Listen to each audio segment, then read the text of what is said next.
Hello, this is going to be an unboxing video of my Meffert's puzzles that I ordered. I recently got all of the new Pyromorphics puzzles. In this box, there is a PyraStar, which is just like a Pyromorphics, but it has like an extra triangle on each side. A 4D8, which is just like a different shape Pyromorphics, and a PyraDiamond, which is also a Pyromorphics. Basically, they're all the same thing. They just kind of shape differently, or at least that's what I think just by looking at the pictures. Anyway, I got this from Meffert.com. As you can see, Meffert's Puzzles and Games. It took a while to get here. I never buy the expensive shipping on anything because when you ship stuff from China, it's either going to take 2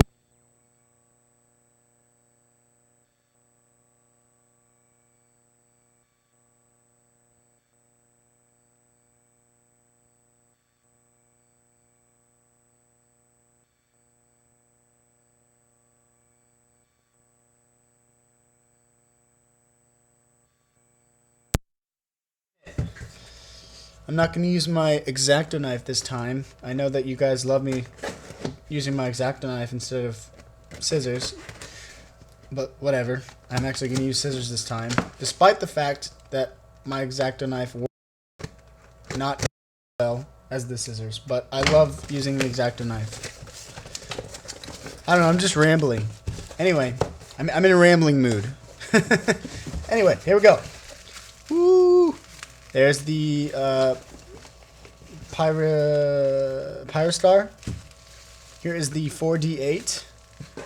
And here is the PyraDiamond. The PyraDiamond's really small. It's really small, actually. There's the inside of the box. Nothing really inside of it. Here's the receipt. Gotta check my receipt. Make sure they sent everything. And they did. By the way, let me just go over the prices real quick. The 48 costs $18, the PyraStar costs $16, and the PyraDiamond costs $12. So they're pretty expensive puzzles.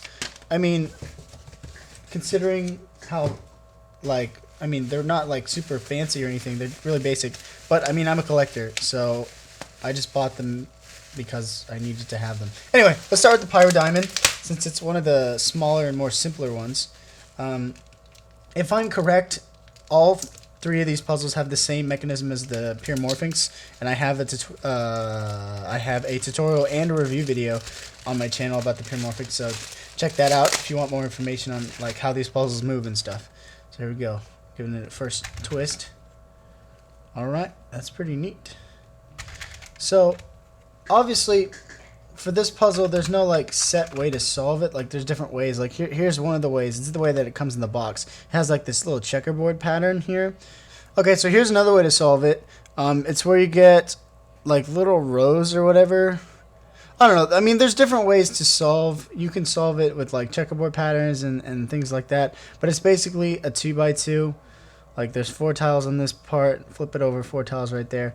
And you pretty much just spin it around and make your own solved states out of it. That is the PyraDiamond. I'll make a review video of all these puzzles later. And tutorials. If anybody needs one, just request the tutorial by putting a comment below. And I will make a tutorial for any of these. But again, I'll make reviews for all these later. Anyway, so here is the PyraDiamond. It's the same size as the Pyromorphics. It just has these extra little pyramid triangle thingies on it. So, as you can see, oh wow. That one is, wow, this one is surprisingly smooth. I mean, compared to how the Pyromorphics was when I first got it, this one is actually really smooth. Okay, so one thing I've noticed is that some of the pieces are the same pieces. I don't know.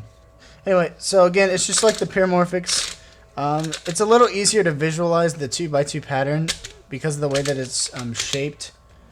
But again, the solve state is to get these all solved on every side, like so. You don't really match the center one. The center one kind of orients to the other ones. But anyway, I'll make a review of this later and a tutorial if anybody needs it. Again, just post a comment below. So that is the PyraStar. Really cool. It turns really smooth. Not really smooth, but I mean, compared to how stiff the Pyromorphics was when I first got it, this thing like is 1,000 times smoother. So that's really cool.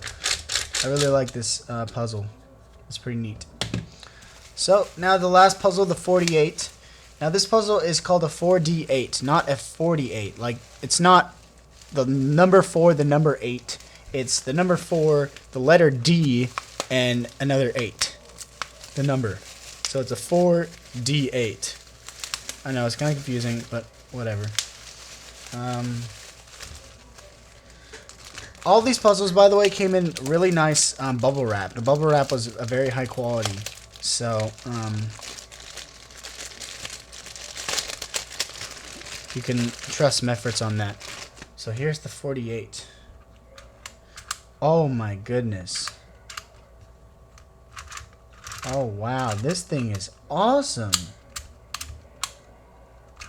Wow, that is so weird.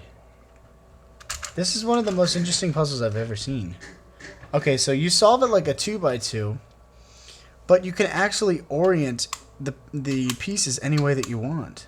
Like, it doesn't have a set orientation. So basically, you just have to permute all the pieces and then turn the tops to orient all of them. You don't have to, like, orient them with algorithms or anything. But again, to solve it, you get the little center thing and then all these.